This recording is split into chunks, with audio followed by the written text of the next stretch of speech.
Thank you. Thank you. Thank you.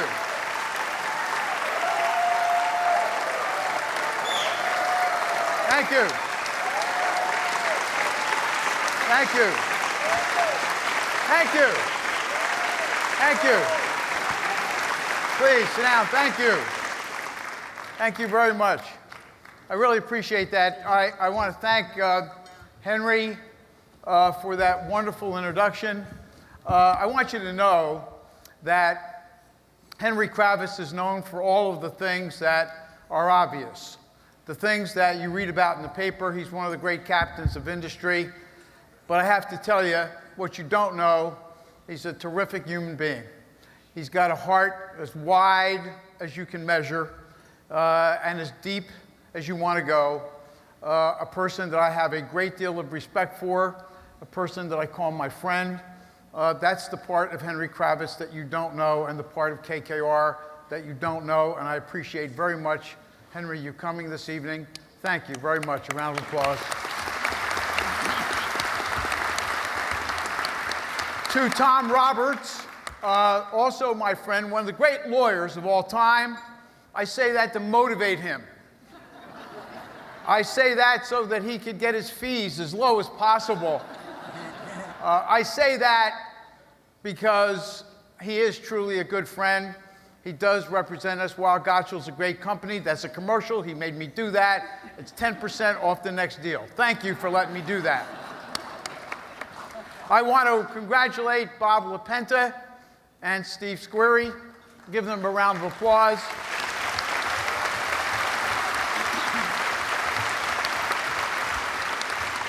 I got to recognize the Columbus Citizens Foundation. You have no idea what you've done for me and for my family. This is a wonderful occasion, one that ranks up there probably as the greatest thing that's ever happened to me and ever happened to my family. And I appreciate very much and thank the Columbus Citizens Foundation for everything that you do. Thank you. I want to recognize also the great people who are here this evening. Maria Bartiromo, who is not only one of the great journalists of all time, one of the great Italian Americans who is a great role model, and we see that role model every day on TV, and aren't we proud?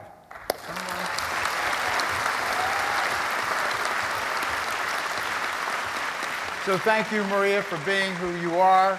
I also want to recognize my family, as well as all of you who are here this evening. I know you're here for different reasons. I appreciate it. I'm affiliated with a lot of people in this room. My heart goes out to that affiliation. You know who you are. I just can't mention everybody, but I'm so thrilled. I'm so full of passion. I'm gushing with excitement and enthusiasm because you're here this evening. But my family is here, and please appreciate that. I want you to know, who they are. My son is here. My son Jay, who runs a restaurant in East Hampton. It's called Race Lane. I don't know the phone number, but give it a shot. The food's outstanding. It really is terrific. My daughter and my son and my daughter-in-law Rowena also, who's ready to give birth any second. Well, he'll probably bring So it. if you hear anything going on of a suspicious nature in the middle of the room, it is my daughter-in-law ready to give birth to a granddaughter, which will be my 5th grandchild. Now, say. Don't forget your mother. To my daughter Leslie and her husband Jay, who is here. My daughter Leslie is also going to give birth to my 3rd grandchild. It's not going to happen tonight. It's not going to happen for a while, but I congratulate her. She used to be a counselor for Outward Bound before she got married. I'm here, Joe. I'm here. Not yet, Mom. I'm here. I know, I'm coming, Mom, I'm coming. She used to be a counselor for Outward Bound. You see where I got this from? She used to be a counselor for Outward Bound, and she used to work with adjudicated kids. And she'd go before the judge, and the kids who were ready to go to jail, the judge would say, do you want to go with her? She's got blonde hair, blue eyes, white teeth, tan. Or do you want to go to jail? And they'd say, I'd go with her. 2 weeks later, they want to go to jail.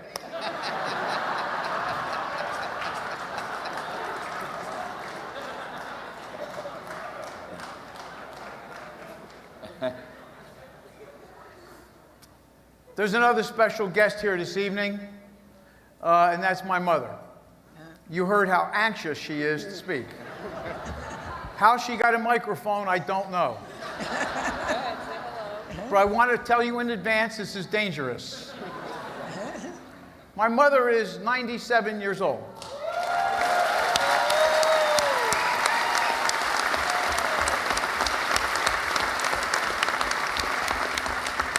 For as much as I will talk about my father, and you'll hear it later, and I talk about my grandfather, the fact of the matter is that my mother, who tells me that the genes of longevity take after the mother, right, Mom? Yes, they do. Mm-hmm. Say now you're supposed to say yes. Yes. Well, Yes, they do. Yeah. I just wanted to make sure you knew I was here.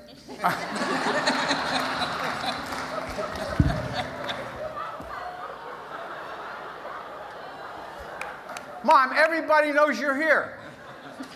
I don't know what he's saying. I can't hear him. I didn't know they were going to give you a microphone, but she told me she wrote a note. Huh? Everybody knows you're here. She said, Dear Columbus Citizens Foundation and all the people attending, thank you for honoring my son Joey. He will be a great Grand Marshal, and he's also a nice boy, Josephine Plumeri.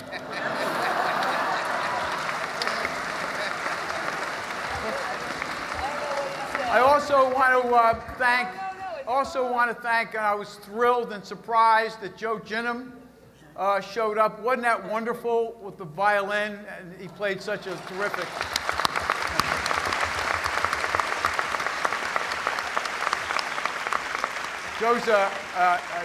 Joe's a friend of mine.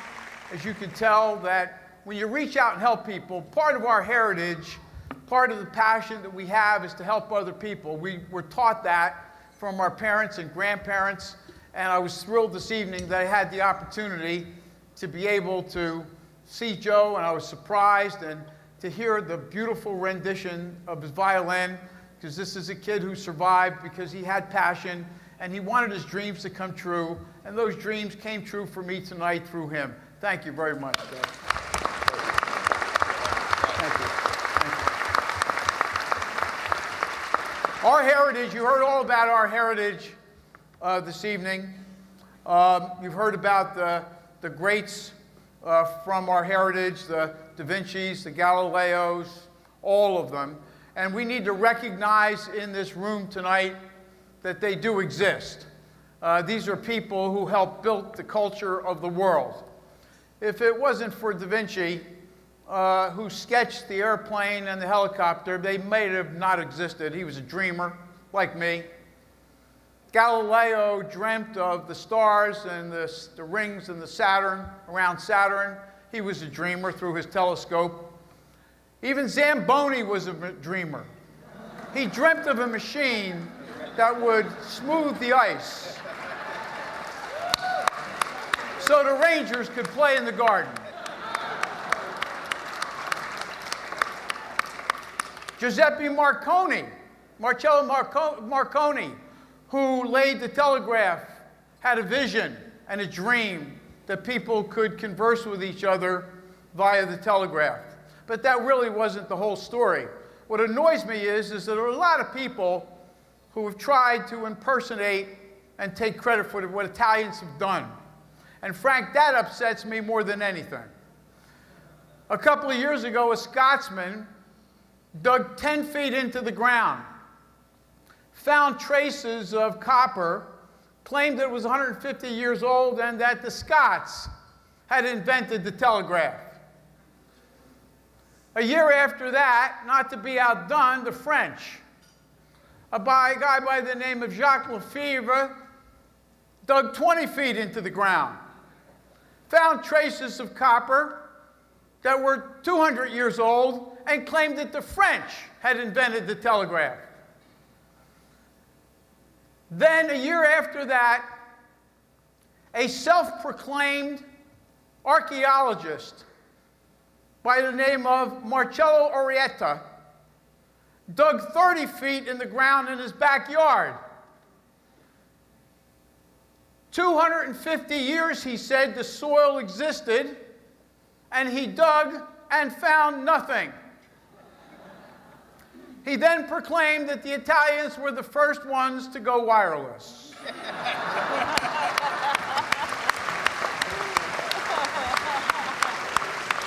Things you don't know, ladies and gentlemen. And I can go on and on. You make a transition from that kind of heritage and you recognize the pride, the sense of enthusiasm, and the passion that we all share. It came from someplace. It gave us the ability to be able to do the things that we do, to strive the way that we strive, to perspire the way that we perspire. It did not happen simply because we did it by ourselves. There was a legacy before all of that happened. What you see here up on the wall, I need to tell you about quickly. That tower is called the Willis Tower. It used to be called the Sears Tower. You heard Henry talk about it. That's a tower that we call the Willis Tower simply because somebody taught me that I ought to ask. I asked somebody who owned that tower if I could put the Willis name on it. And he said yes. My father and grandfather taught me to do that. And because it's called the Willis Tower, it all gives us a sense of pride as Americans so that we can dream about our freedom and defy those who would take it away from us. That tower still stands, and to them I say,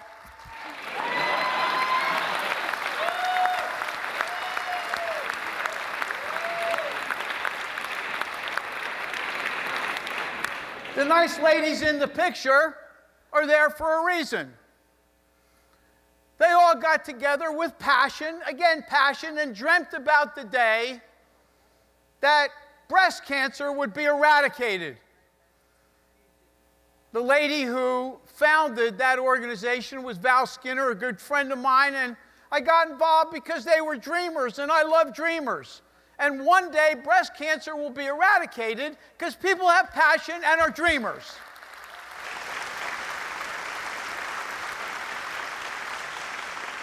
You can't see it because of the bandstand, but that's the Intrepid.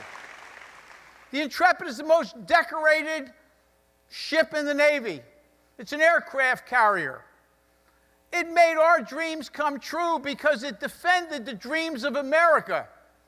And is a museum that reminds people that dreams have to be safeguarded. And that's the reason the Intrepid is up there, and that's the reason I'm involved with it. You got to get involved with things that help us defend our freedom and let our dreams come true. They always have to be defended because America is about dreaming.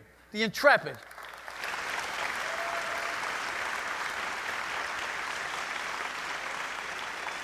This ballpark is named after my father. That's a beautiful statue of my father with children. He dreamed that children should be able to come to a ballpark and see a ball game. That's where I got the dreaming from, and there's a seat right next to him so people could take a picture with one of the greatest dreamers in the world, Sam Plumeri, and that's the ballpark that the AA Trenton Thunder of the New York Yankees play in because of that man.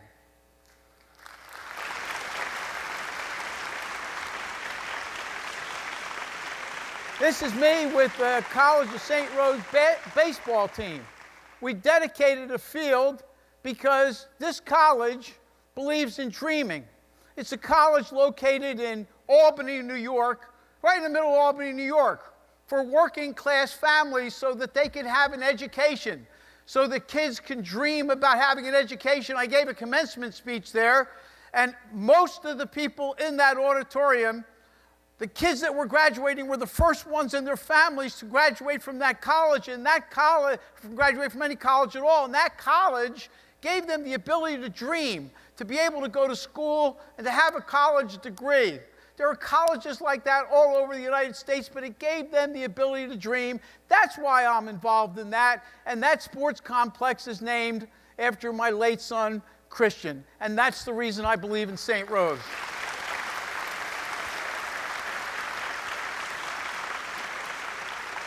That's a wishing place. It looks like Disneyland, doesn't it? That's a wishing place. That's a wishing place for Make-A-Wish Foundation. So kids can dream who are terminally ill. They still have a shot. Life's about making sure you have a shot, that you have passion and you take those shots and you give people an opportunity to be able to do whatever they need to do to fulfill what's ever in their heart. It's a wishing place called the Josephine and San Plumeri Wishing Place, named after my mother and my father, soon to be dedicated. And what a better place to express your feelings about dreams than to make children's dreams come true, like Joe Ginham and like the kids at Make-A-Wish. Thank you for giving me that opportunity.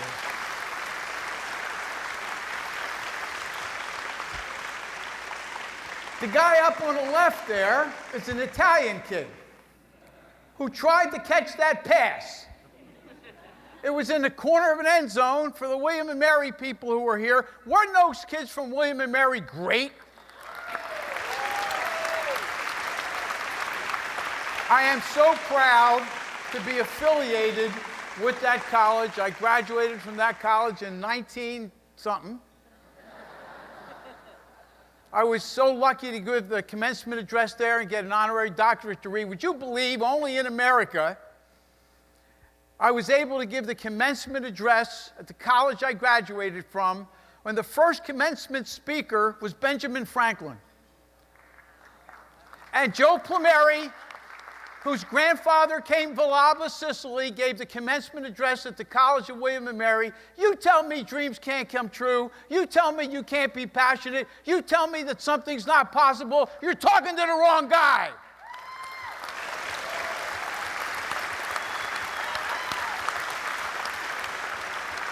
I don't know. I didn't know Columbus personally.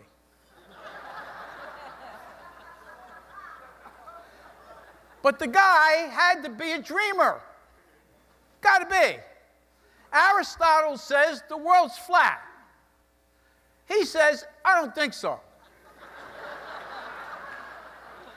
He says, I'm going to prove the guy's wrong.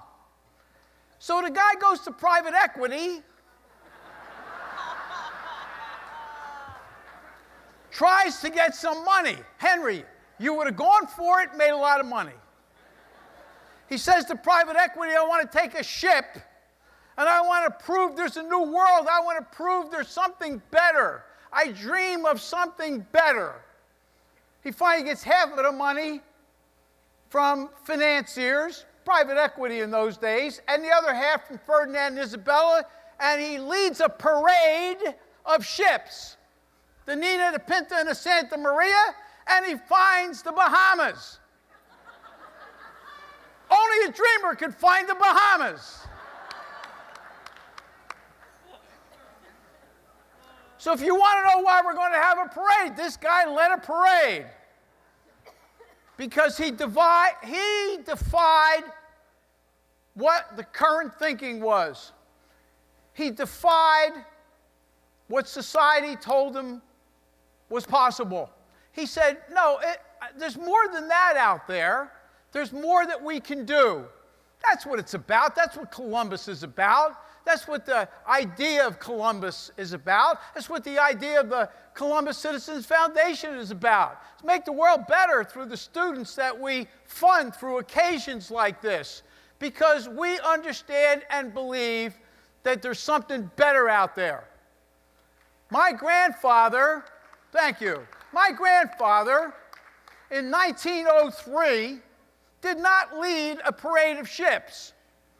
He was in a ship that got here, but didn't lead a parade of ships. My grandfather wanted to assimilate into American society, and he said to people, what's the best way to do that? My grandfather, by the way, is the little guy.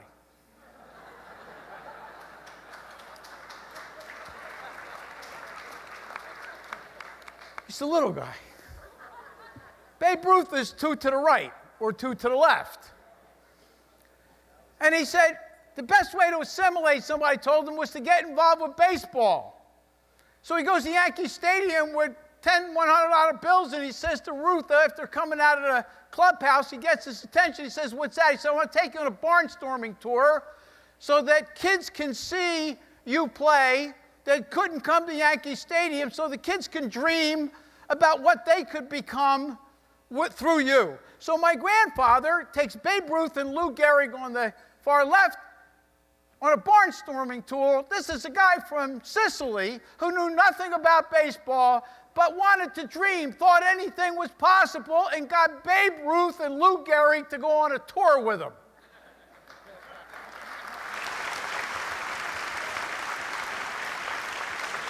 And people ask me all the time, they said, Joe, where did you get that from? That's where I got it from.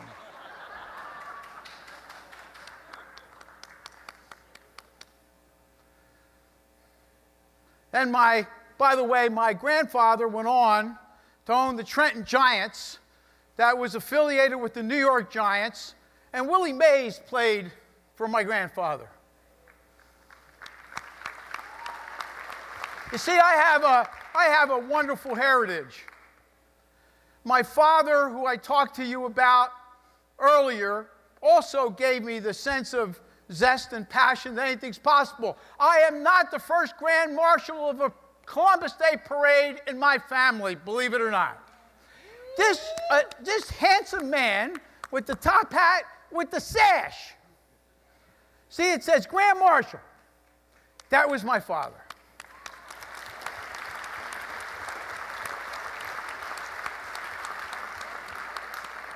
I remember that day, I was about 10 years old, and in the morning, he decided, he had planned it for a long time, that there was going to be a Columbus Day parade in Trenton, New Jersey, and that he was going to get a flatbed and some bands and anybody that would march and call it a parade.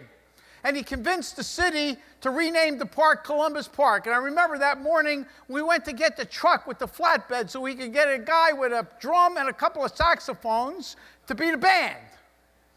And then he got the Holy Name Society from the church to march. Then he got a couple of nuns to march behind them. And then he got anybody that would march.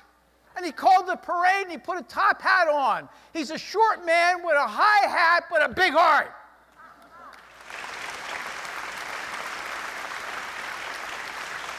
So you see, when I march on Monday, I will not have been the first Grand Marshal of the Columbus Day Parade. I walk in my father's footsteps.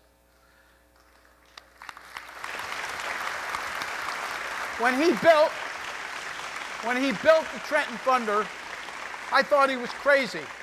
He wanted to build a stadium. Things were rough in Trenton, New Jersey. He wanted to bring a team to Trenton to make the community proud again, to make him feel good that something good was going on in Trenton.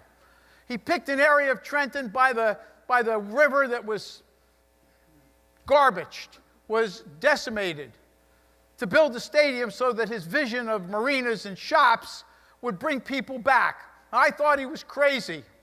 He convinced the city to build the stadium with partners that are here this evening, but I thought he was nuts.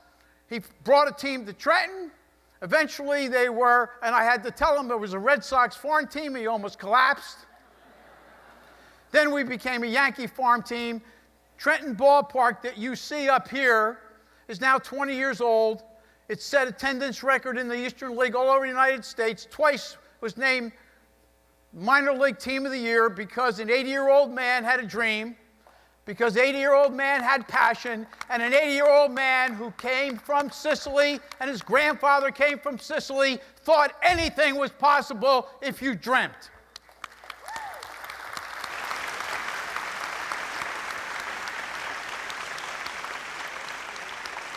On Monday, we're going to have a parade.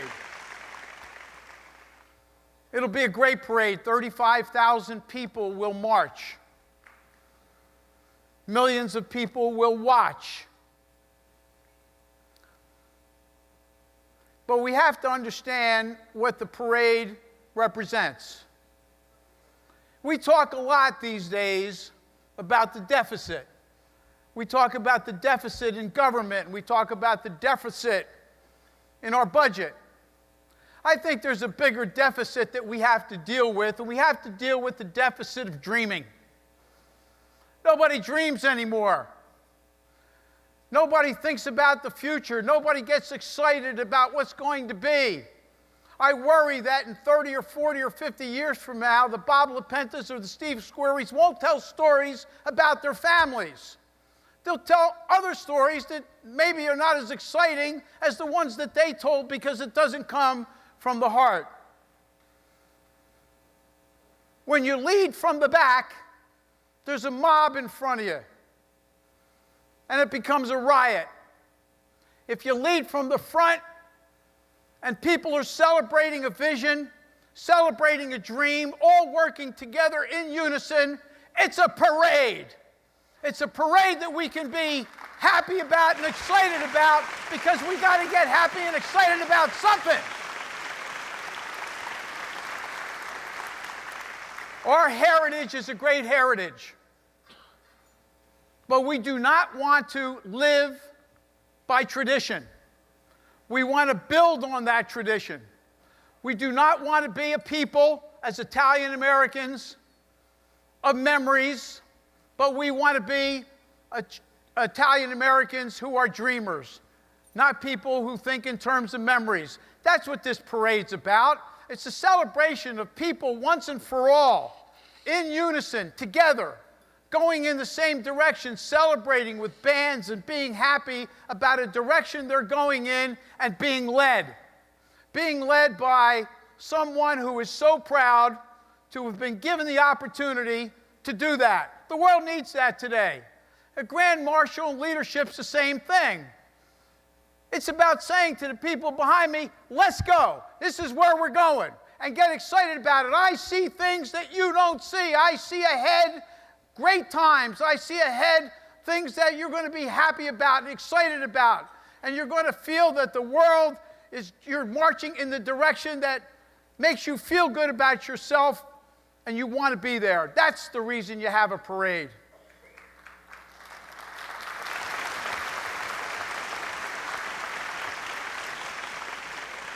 A few years ago, they did a survey of octogenarian CEOs. I was not in that survey.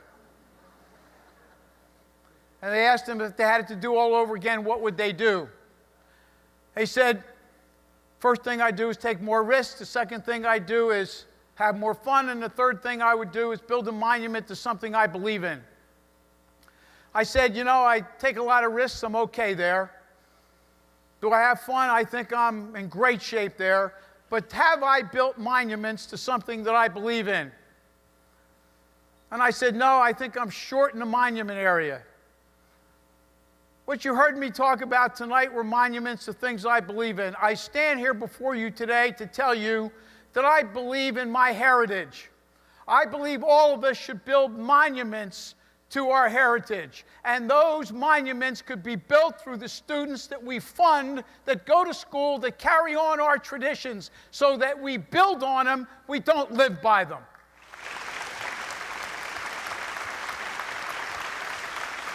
I want to call out Josh Bavero, Valerie Lombardi, and Daniel Cavaniero, who are 3 students that we're funding with scholarships who will build on the traditions of our Italian-American heritage.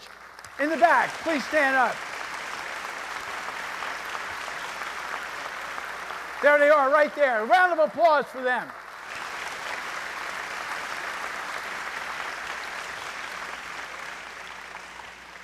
Ladies and gentlemen, it's been a long evening. It's been an evening that hopefully you've enjoyed. If you're an Italian American, you should be proud. If you're not, you should want to be. I want you to know from the bottom of my heart Columbus thanks you. My grandfather thanks you. My father thanks you. And ladies and gentlemen, I thank you. God bless you all, and God bless America. Thank you.